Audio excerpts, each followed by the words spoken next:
Dried out tears of sorrow, lacking all emotion,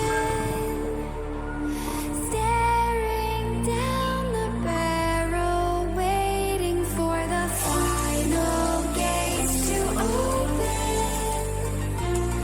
to a new tomorrow, moving with the motion, following the light God sets me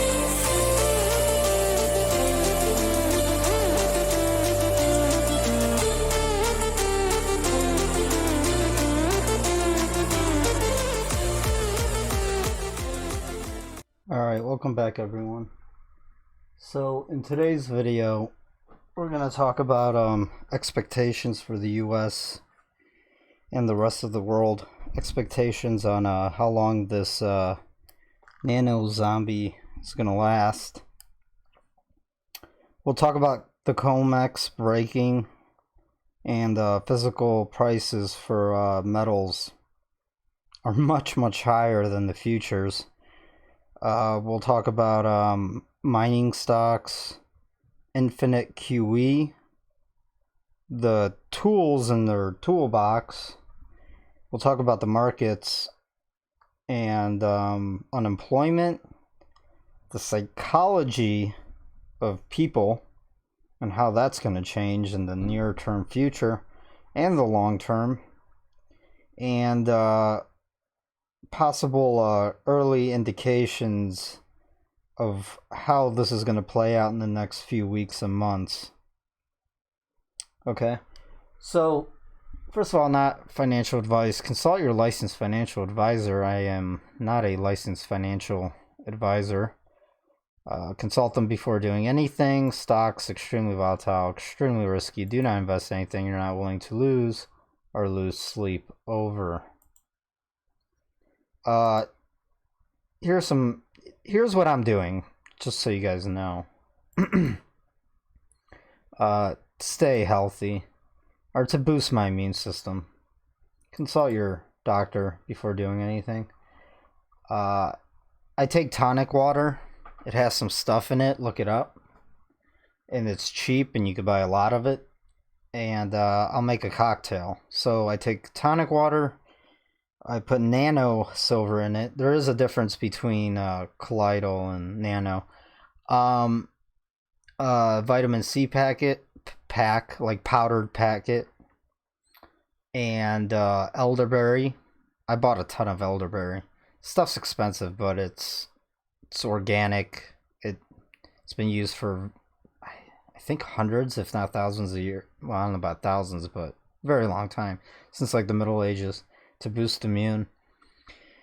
And what else do I put in it? I also buy from bulk supplements. You could also use Pedialyte, or you could buy electrolytes, and you could put that in there as well. And then I take one of my workout supplements, which is a powdered form of oxygen. You use it to get oxygen into your muscles and your blood system, so you get massive pumps when you're working out. But that boosts the oxygen in your body, in your blood, which helps your immune system function properly and everything. But honestly, I would only use that because I use it every day anyways for working out, but I only would use that if I did get sick. But there's a cocktail I make. I probably only make it every 4 days. Now, if I feel sick, then yeah, I would probably start doing it once a day, or if not twice. Alright, so expectations.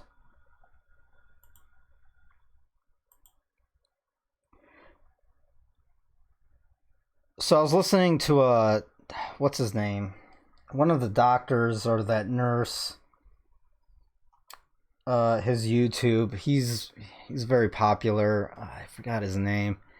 I'll post it in the newsroom, the video.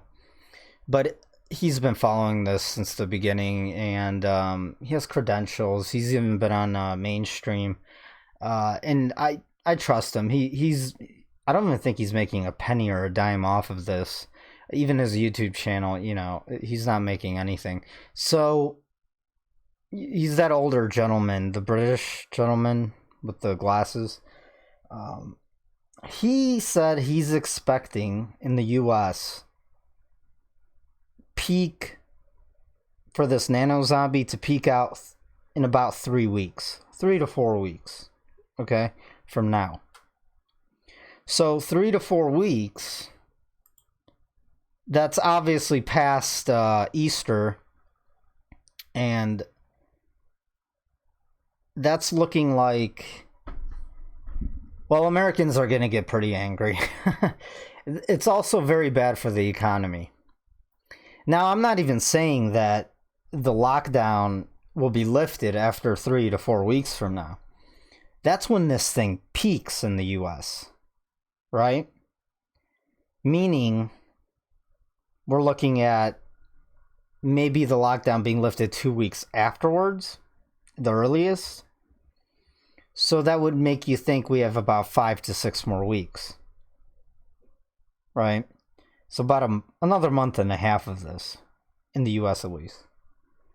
The rest of the world, well, it's probably going to go on longer, much longer, especially in second world and third world, right?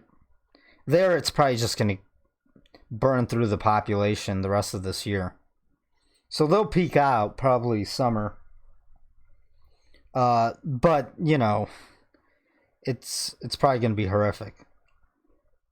Because, you know, they're going to get... Their hospital systems are definitely going to get overran. I mean, the U.S. is even overran, so is Europe. They're beginning in certain areas, right? The hot zones, like New York City, New York, the state of New York, and then I expect Cali to go after that. So, of course, many Americans are already losing patience, quite eager to get back to work.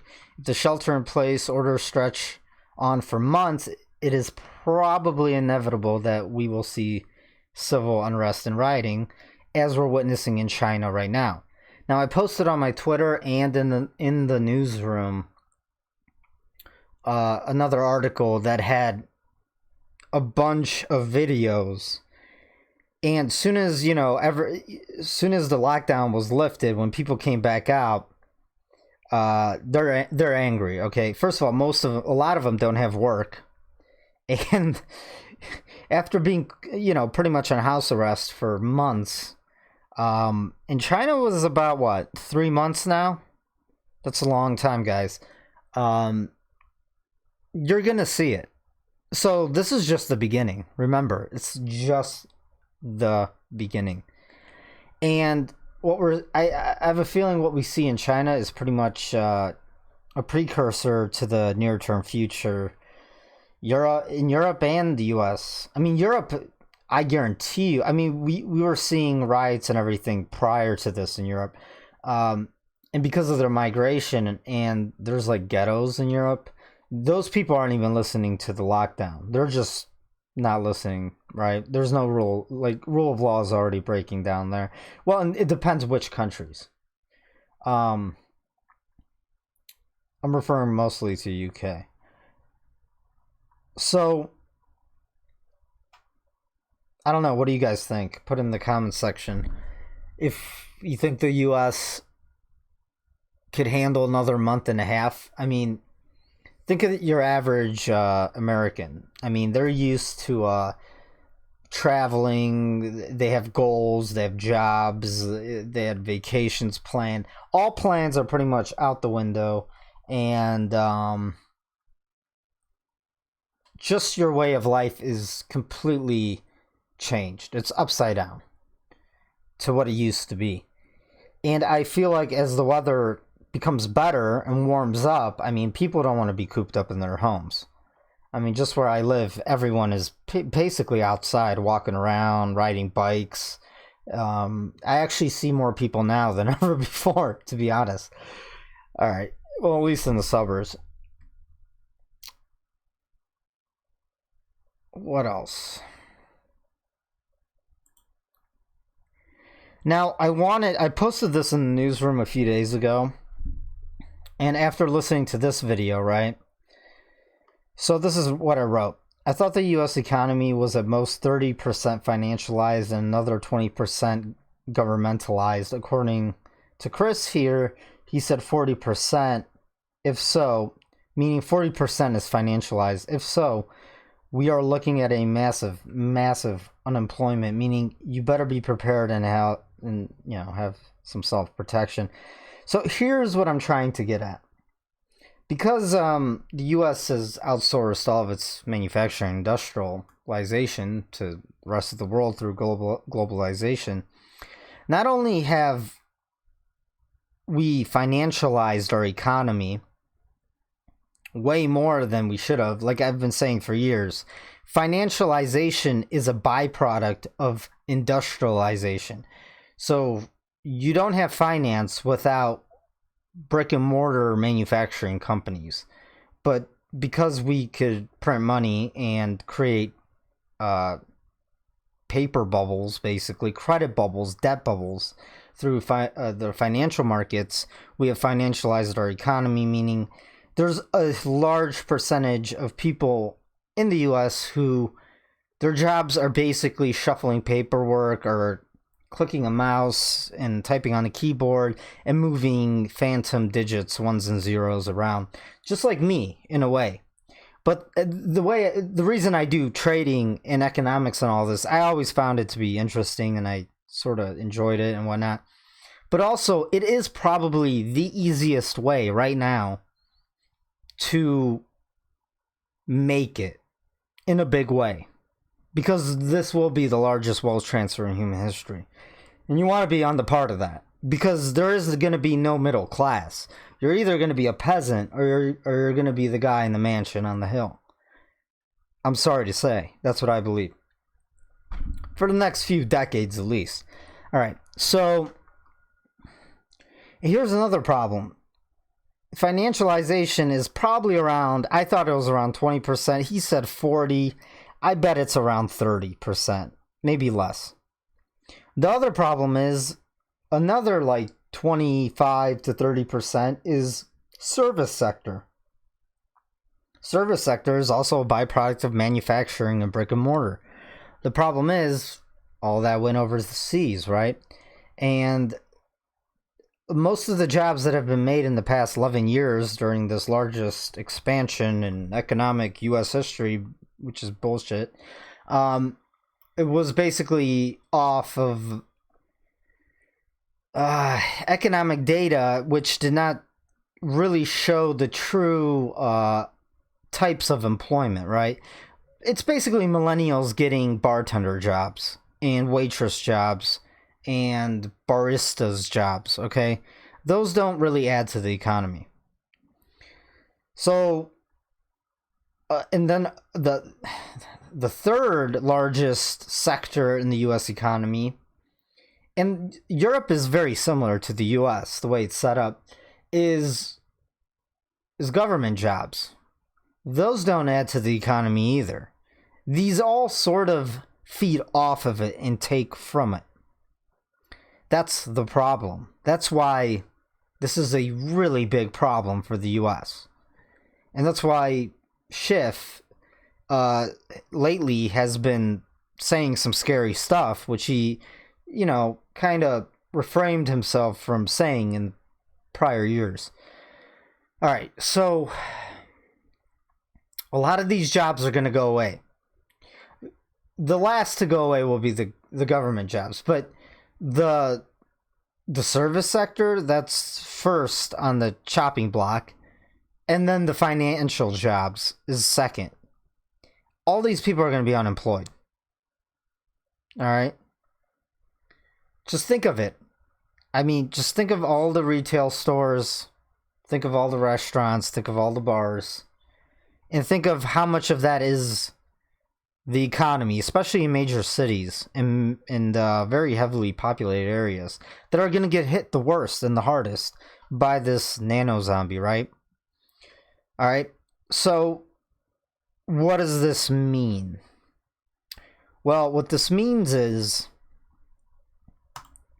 they can't let the system, they can't let the free market reset the economy, because what the free market will do is not only spike the interest rate on all debts and loans outstanding, even for the government, all these jobs are going to literally go away, just disappear. Now, the upside to the free market correcting this malinvestment in these fake jobs and all this debt, the upside to it is we would get a great depression, like worse than the 1930s Great Depression. And the upside to that is, believe it or not, is we would see deflation. So, but there would be massive unemployment. Like, I'm talking 2 out of 10 people will have jobs. Everyone else is in a breadline. But at least food and everything is affordable. So I would rather have that.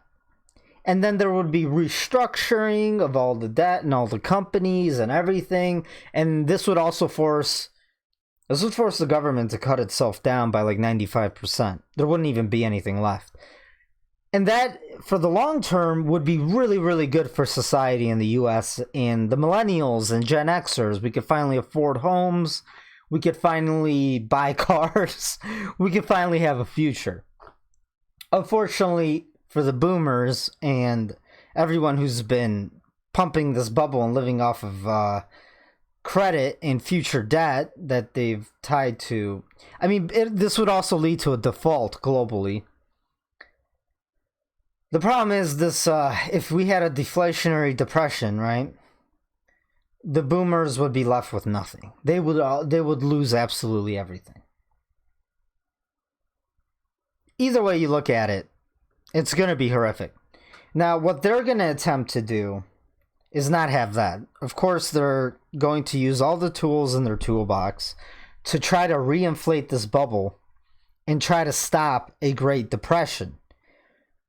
The ramifications of that, if you think this, so grand total, what they just did is $6 trillion this past 2 weeks. $6 trillion. I know what they passed was like 2 point something trillion. But if you look at the repo market, if you look at everything, right? The repurchase agreements, they're basically bailing out the banks because they're giving them money and then they're not really, and they're offloading their stocks and all their bad loans they made to the Fed. And, you know, you have the discount window, liquidity capital controls, US dollar swap lines on the Forex markets, meaning they're swapping currencies between central banks all around the world, and it's just a mess. I don't know. They're not going to be able to keep this going forever. It's around $6 trillion that was just pretty much pumped into the system. And they're already talking about, well, in the next few weeks and months, it's going to be $10 trillion. Honestly, guys, this is probably going to be more than $20 trillion now. Because of the nature of this event, this nano zombie, it's not going away anytime soon. All right? So to prop this quadrillion, it's like something insane. Well, all the debts for the US is like, I've heard 160 trillion to 260 trillion. Globally, the derivatives and everything is like in the quadrillions. And that ties into Brett Johnson's dollar milkshake theory. Problem with that is, as this nano zombie really takes hold of second world countries and third world emerging markets, I have a feeling they're just going to say screw it and they're just going to default on all their dollar-based debts. And then when that happens, that's when the dollar's really going to tank. For the meantime, I think the dollar is just going to sort of trade sideways. I don't know, maybe between the 80 to the 100 handle. And then eventually it's going to tank once they start doing more and more QE. Once we get past that 10 trillion, it's going to fall. Where's the dollar? All right, here's the DXY. Now remember, the DXY, guys, this is a monthly chart. This is the dollar just weighted against other fiat currencies. Other fiat currencies are also being devalued along with the dollar. So this is falling all the time next to gold and food.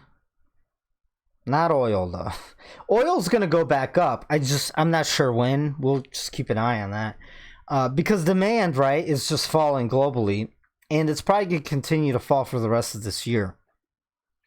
Now, once the nano zombie gets taken care of and everyone starts driving again, stuff like that, it'll go back up. I don't think it's going to it's not going to shoot to $100 a barrel or anything. But it is going to go back up because of the fiat being devalued. Anyways, so on the news, mainstream, they're going to keep saying that the dollar is strong. But on Main Street, people are going to say, what are you talking about? I'm getting less food in my packages. I'm getting less for my dollars.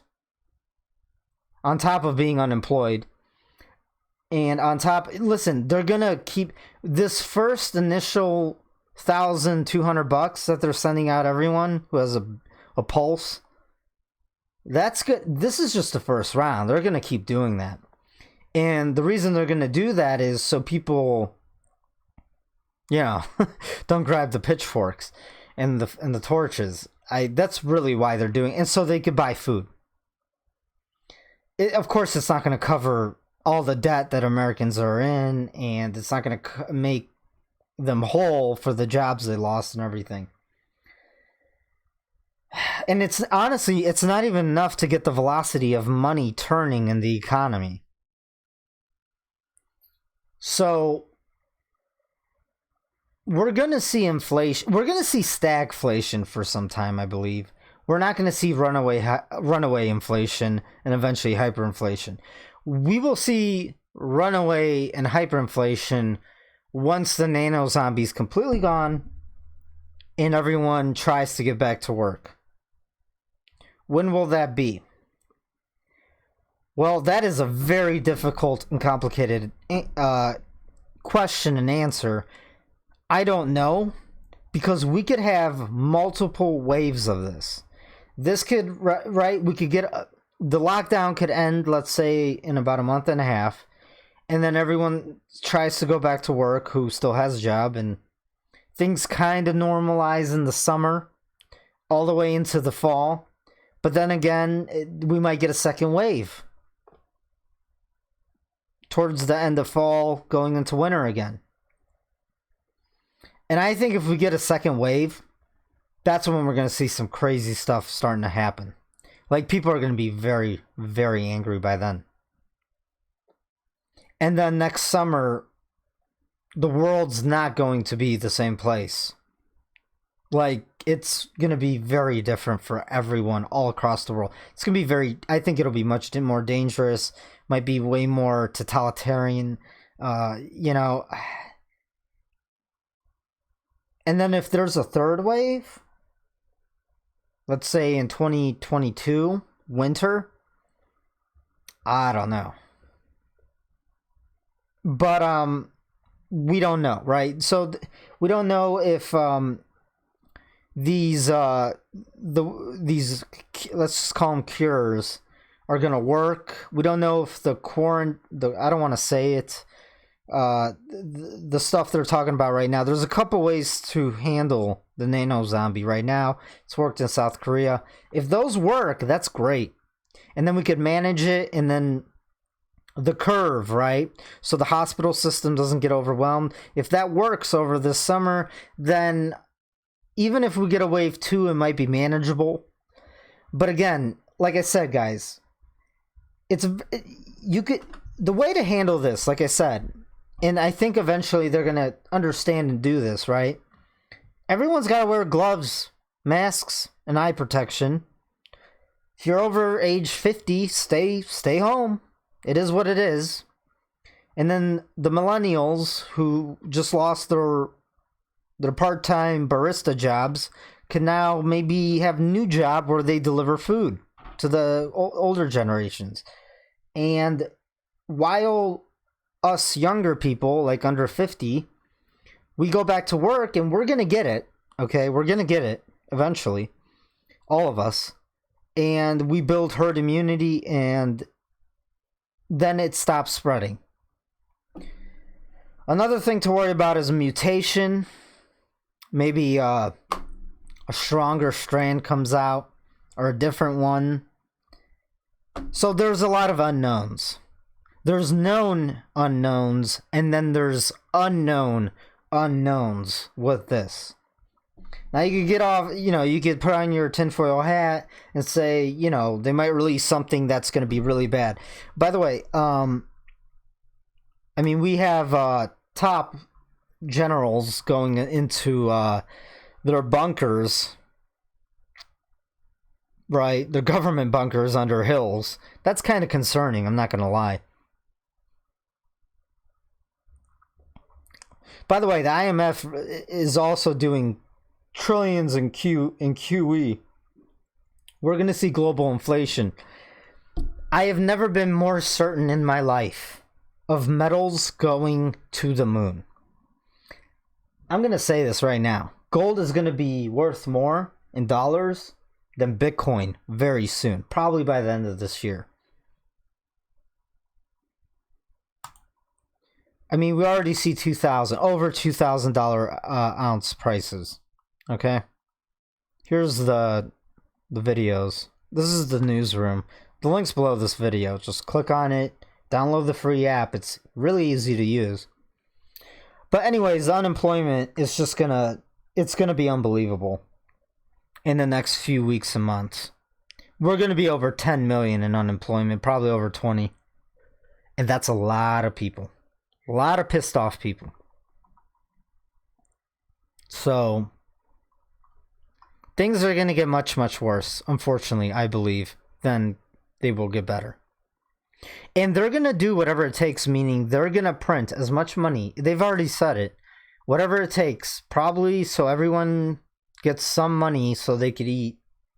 And they put in, like, the most disgusting part of all of this is the long-term consequences, because Trump is pretty much Bernie Sanders right now. People can't get thrown out of their apartments and homes if they don't pay rent. And it sounds horrible. Like, you can't, it's no one's fault. Like, you can't just listen. The long-term consequences of all of this is nationalized markets, nationalized corporations, pretty much communism, and welfare for everyone. In the long term, the side effects, the consequences of all of this will be hyperinflation in Venezuela, and more people will probably perish due to that in the long term than this nano zombie. Okay? It's fact. Once you give people free stuff, it's really hard to take it away. It's really, really hard to take it away. And what if the yellow-haired orange man doesn't stay in power, and then we do get a hardcore lefty? A hardcore lefty is just going to do MMT, which is, technically we're already doing MMT, but they'll do it on steroids. It will be Venezuela.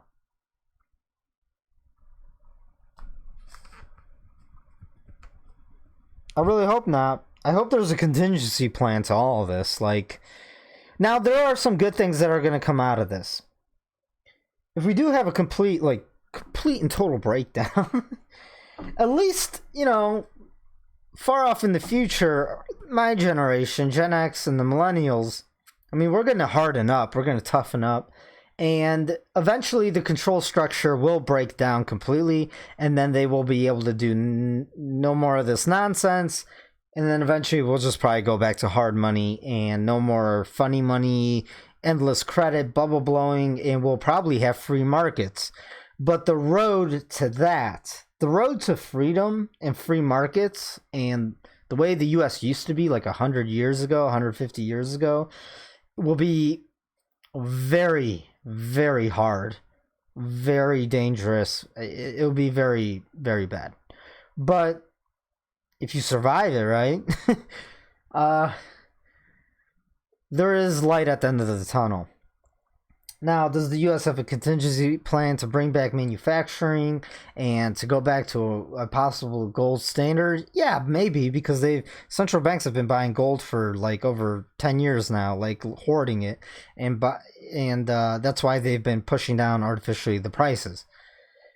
The problem is we're still going to have hard times, meaning we're still going to see massive inflation, especially as we bring manufacturing back to the U.S. You're going to see inflation because higher wage employees are, we're going to create products that the world's not going to buy for a while, and only we're going to buy products from ourselves. It's not, listen, it's going to be fascinating to watch all of this unfold.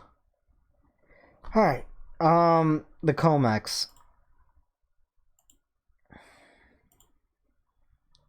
There's no gold in the COMEX, and I've been saying, all the By the way, every conspiracy has pretty much come true at this point for financial markets. So what's happening? So for the next few weeks, I mean, a lot of these mining companies are shutting down for a few weeks, mandated by the jurisdictions that are in, especially in South America, maybe even in Canada. They will reopen in a few weeks. But not only because people are freaking out and panicking because of the economy. I actually had someone... it's a long story. Anyways, everyone's freaking out about the economy. Believe me, I've been talking to boomers, like, walking around outside and... Anyways, so they're buying gold and silver. And you can't even get your hands on it anymore. People are just denying people now. Everyone is back ordered for months. And the fact that these mining companies are going to shut down for a few weeks, it's going to be on back order for many months, maybe a year. And then the smart money, the rich, and the institutions who are trying to get their hands on the physical bought a bunch of future contracts. And now they might panic and ask for delivery. And the futures markets are not going to be able to give them delivery. And I told you, this is going to cause a limit up. It's going to cause a huge short squeeze. And then this manipulation and fraud is going to end spectacularly with gold shooting up hundreds of dollars and going limit up. I mean, the prices are around 2,175 right now, which is probably going to keep going up, especially as the Fed is forced to do more QE. You guys don't get it. The Fed is stuck doing QE. And as time goes on and they do more people on Wall Street and everywhere are going to realize this, and the price of metals could only go one place, and that is up. And the mining companies shutting down is actually going to make this even worse. And what if these mining companies hedge by going long futures? So, I mean, this is the perfect storm that every gold bug has been talking about for like decades. And it's finally starting to happen. Now, some of you are wondering, so are the mining stocks going to fall while the futures go up for gold? No, No, I don't think so. I may be wrong on this, but I don't think so. Why is that? Because markets are forward looking and they like to buy ahead of everyone else. Meaning, everyone knows when these mining stock companies open back up, there's going to be a huge demand. And they have the assets in the ground. It's not like the assets go away. So you have to kind of price these mining companies on how much assets they have in the ground. And I know people are like, oh, you have to see how much capex they have and how much cash they have. Yeah, that's true. But not when gold's at $3,000 an ounce and silver eventually is going to start rallying as well. People are not going to look at it as a industrial metal. They're going to start looking at it as gold, as a store of value as well, safe haven. And not just that, eventually companies are going to open back up globally. I mean, this isn't going to last forever. And then the industrial demand is going to come back for silver eventually. Not just that, the medical demand, the health demand, because silver is a great bacterial. So forward looking, speculators, I believe, are going to buy mining stocks now, like this week coming, these next few weeks. And they're going to rally, I believe, even if they shut off, believe it or not. So that's what I'm expecting. And I think this year is going to be awesome for us, in the private group at least. By the way, we're doing more... I could do this thing where I share, we could talk to each other. Like 100 people could talk to each other. I mean, we have to take turns, but everyone could hear each other talk, and I could do screen sharing. A lot of guys are really smart. They bring up good opportunities, good ideas. So it's not just me. This is like a group effort. Like, I don't care. Like, this is all about everyone surviving and thriving and profiting as much as humanly possible, so we comfortably make it through this. And listen, guys, largest wealth transfer in history, and whoever makes it out on the other end and benefits from all of this is possibly setting themselves up for, the rest of their lives, hopefully. Can't make any promises, though. It's not easy. It's never easy. Alright, so listen, also, there's no more stock buybacks. Those are banned. So how in the hell is this market going to go back up into a bubble?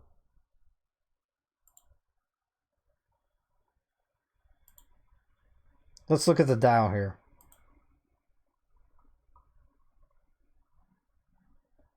I don't think they could make new all-time highs unless they print like 100 trillion or something insane, which would cause hyperinflation. At that point, it doesn't matter if the stock market's going higher. Just like Venezuela's, when you sell your stocks, they're not going to be worth as much because the fiat currency is going to be devalued so much.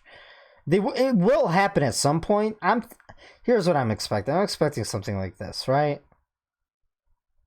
Maybe a little bit lower, and then maybe they'll get it back up, but the dollar is going to be so much...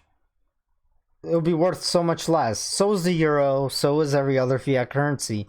That when it's up, when the stock market goes back up, those stock shares you own that are in profit are not going to be worth as much as today in the future. Just remember that. Meanwhile, this happens, they're going to print like another like tens of trillions, and gold's going to just go straight to the moon. Also, another thing you guys need to see. Okay, so here's the GDX. I've shown you guys this before. When gold was at 1370, 1360 in 2016, the GDX was at $32. The GDX right now is at $24, and gold is at it's at 1630. This has to catch up with the price of gold, and it will. Now, the GDX is an ETF, a basket of all mining stocks. I'm not telling you to buy this. There's better ETFs out there, believe me, but this is one of the main ones everyone knows about and looks at.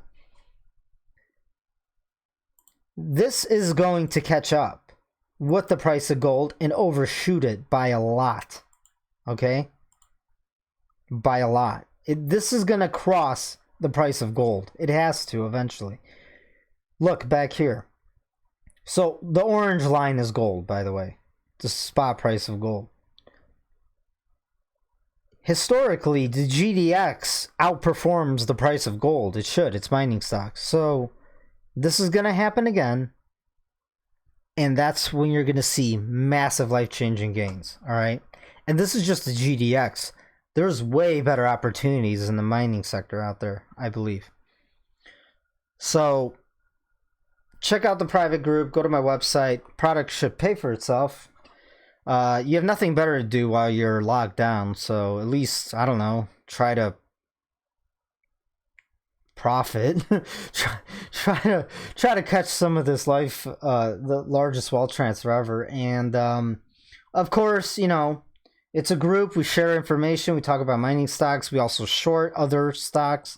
And you could learn to trade. I share my trades so you guys could learn, and then, you know, take the information we're talking about and then consult your licensed financial advisor, and then, you know, hopefully everything will work out for you. Can't make any promises, but it's pretty much it for now, guys. All right, smash them likes, share my video. It's the only way my channel grows, and I'll continue to do this. And what else? Leave anything in the comments section. All right, guys. Until next time.